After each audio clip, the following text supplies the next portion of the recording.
नमस्कार। आज देश की तमाम फटाफट खबरों में आपका स्वागत है। उत्तर प्रदेश में कोविड-19 प्रबंधन के लिए गठित टीम 11 को मुख्यमंत्री योगी आदित्यनाथ ने दिशा निर्देश दिए हैं। उन्होंने कहा कि कोविड संक्रमण से स्वस्थ होने वालों की संख्या लगातार बढ़ती जा रही है। ऐसे में हमें और सतर्कता बरतनी होगी। सभी जिलों में रात्रिकालीन कोरोना कर्फ्यू और साप्ताहिक बंदी प्रभावी है। संक्रमण प्रसार को कम करने में कोरोना कर्फ्यू बहुत उपयोगी हो रही है। ऐसे में अब शुक्रवार रात्रि 8 बजे से मंगलवार प्रातः 7 बजे तक साप्ताहिक बंदी होगी। इस अवधि में केवल आवश्यक और अनिवार्य सेवा ही यथावत जारी रहेगी। औद्योगिक गतिविधियां और वैक्सीनेशन कार्य साप्ताहिक बंदी में भी जारी रहेंगे। इस व्यवस्था को तत्काल प्रभाव से लागू किया जा रहा है। महानगर मुंबई में 18 से 44 वर्ष की उम्र में लोगों का टीकाकरण 1 मई को वैक्सीन की कमी के कारण शुरू नहीं हो पाएगा। एक शीर्ष अधिकारी ने गुरुवार को ट्वीट करके जानकारी दी। मुंबई म्यूनिसिपल कॉरपोरेशन के एडिशनल म्यूनिसिपल कमिश्नर अश्विनी भिड़े ने ट्वीट में लिखा कि नए आयु वर्ग के लिए वैक्सीनेशन तभी शुरू हो पाएगा जब पर्याप्त वैक्सीन उपलब्ध होगी, ठीक 1 मई को नहीं।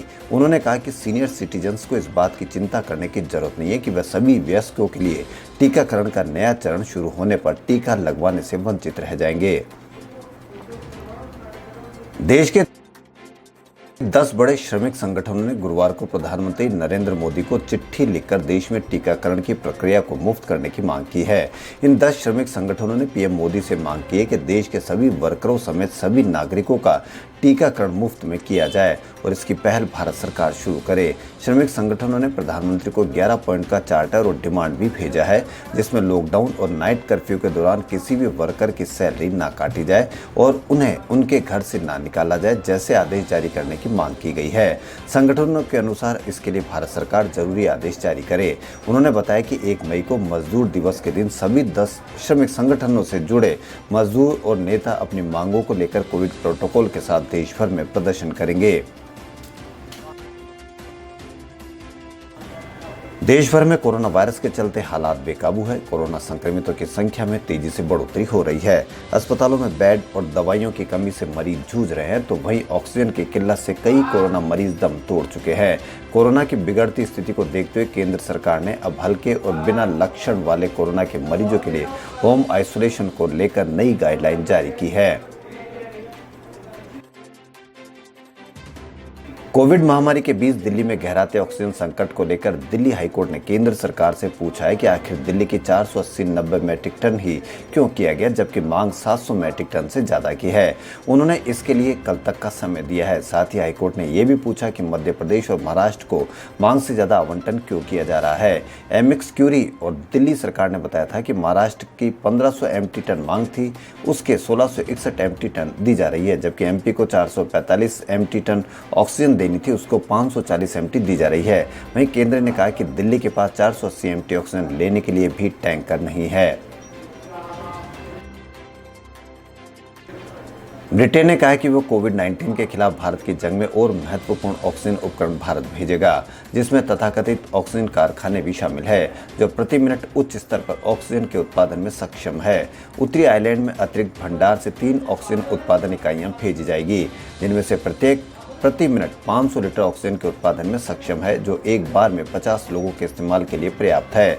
एक शिपिंग कंटेनर के आकार के छोटे कारखाने भारतीय अस्पतालों में ऑक्सीजन की व्यापक मांग को कुछ हद तक पूरा कर पाएंगे। भारत में महामारी की विनाशकारी दूसरी लहर के दौरान ऑक्सीजन मुख्य जरूरतों में से एक है। ब्रिटेन के स्वास्थ्य मंत्री मैट हैनकॉक ने संवाददाताओं से कहा कि हम सब ने भारत में क्या हो रहा है उसकी भयावह तस्वीरें देखी है। जिस किसी ने भी वो तस्वीरें देखी, उन सभी को इससे दुख हुआ। उन्होंने कहा कि भारत इस बात की याद दिलाता है कि महामारी अभी खत्म नहीं हुई है और यह इस बात का संकेत है कि हमें सतर्क रहने की जरूरत है।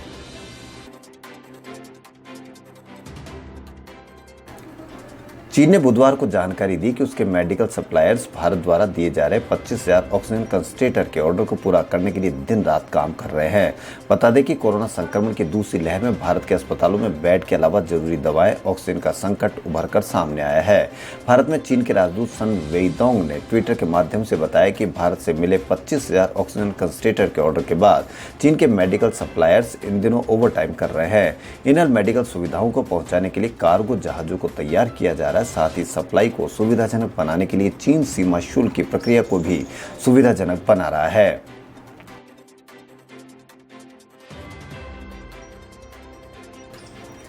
अमेरिका ने अपने नागरिकों को भारत की यात्रा न करने और जल्द से जल्द देश छोड़ने की सलाह दी है। उसने कहा कि ऐसा करना सुरक्षित है क्योंकि भारत में कोविड-19 के मामले बढ़ने के बीच सभी तरह की चिकित्सकीय देखभाल के संसाधन सीमित हो गए हैं। अमेरिका ने भारत पर चौथे चरण का यात्रा परामर्श जारी किया है, जो विदेश विभाग द्वारा जारी किए जाने वाला सबसे अधिक स्तर का परामर्श होता है। परामर्श में अमेरिकी नागरिकों से भारत की यात्रा न करने या जल्द से जल्द वहां से निकलने के लिए कहा गया है, क्योंकि देश में मौजूदा स्वास्थ्य स्थिति के कारण ऐसा करना सुरक्षित है।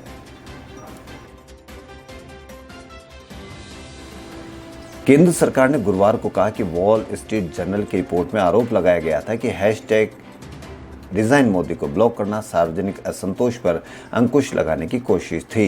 यह पूरी तरह से भ्रामक और शरारतपूर्ण है। सरकार ने इस बात से इनकार किया कि उसने फेसबुक को ऐसा करने के लिए कहा था। सरकार की ओर से एक बयान में कहा गया है कि वॉल स्ट्रीट जर्नल की स्टोरी में कहा जाना कि कुछ खास हैशटैग को भारत सरकार के कहने पर फेसबुक ने हटाया पूरी तरह से तथ्य से गुमराह करने वाला और शरारतपूर्ण प्रयास है। इसमें कहा गया है कि सरकार ने इस हैशटैग को हटाने के लिए कोई निर्देश जारी नहीं किया है। फेसबुक ने यह भी स्पष्ट किया है कि इसे गलती से हटा दिया गया। सरकार ने वॉल स्ट्रीट जर्नल की 5 मार्च की रिपोर्ट का उल्लेख करते हुए इसे पूरी तरह से फर्जी और निर्मित की गई बताया है। कोरोना की दूसरी लहर की वजह से देश में चरमराई मेडिकल व्यवस्था को संभालने के लिए केंद्र सरकार एक्शन में आ गई है। इसी के मद्देनजर सरकार ने गुरुवार को अगले 3 महीनों के लिए वेंटिलेटर, ऑक्सीजन जनरेटर समेत 17 मेडिकल डिवाइसों को इंपोर्ट करने की मंजूरी दे दी है। सरकार ने जिन डिवाइसों को मंजूरी दी है उनमें nebulizers, oxygen concentrators, CPAP device, oxygen canister, oxygen generator और वेंटिलेटर्स जैसा जरूरी चीजें शामिल है। इससे कोरोना के खिलाफ चल रही लड़ाई में मदद मिलेगी। केंद्रीय मंत्री पीयूष गोयल ने सोशल मीडिया के जरिए इसकी जानकारी दी। देश में कोरोना संक्रमण के दंश से हजारों परिवार आहत है। ऐसे में अभी उनके सामने ऑक्सीजन गैस की जरूरत सबसे ज्यादा है। अस्पतालों में बेड न मिलने से मरीजों को ज्यादा फर्क नहीं पड़ता, लेकिन अधिकतर मरीजों को ऑक्सीजन की सख्त जरूरत है। संक्रमण में एकाएक बड़े मरीजों के बीच ऑक्सीजन गैस नहीं मिल रही है। ऐसे में चंडीगढ़ के लोग ऑक्सीजन गैस के सिलेंडर भरवाने के लिए मोहाली की हाईटेक इंडस्ट्रीज के बाहर लाइन में लगे हुए दिख रहे हैं। इंडस्ट्रीज की ओर से लोगों की जिंदगी बचाने के लिए फ्री में ऑक्सीजन गैस का लंगर लगाया गया है। अल्लू अर्जुन ने अपने अंदाज और एक्टिंग से लोगों का दिल जीतने में कोई कसर नहीं छोड़ी है। अल्लू अर्जुन तेलुगु फिल्मों के सुपरस्टार हैं और उनकी जबरदस्त फैन फॉलोइंग भी है। अल्लू अर्जुन की फिल्मों की दर्शकों के बीच जबरदस्त डिमांड भी रहती है। सेलेब्स भी उनके स्टाइल को कॉपी करते हैं। सलमान खान ने भी हाल ही में सिटी मार सॉन्ग के लिए शुक्रिया कहा था। अब अल्लू अर्जुन का एक थ्रोबैक सॉन्ग खूब धमाल मचा रहा है। उनके इस गाने का नाम बूटा बोम्मा है। खबरों फिलहाल इतना ही। यदि आपको हमारा चैनल पसंद आए तो लाइक, सब्सक्राइब और शेयर अवश्य करें। धन्यवाद।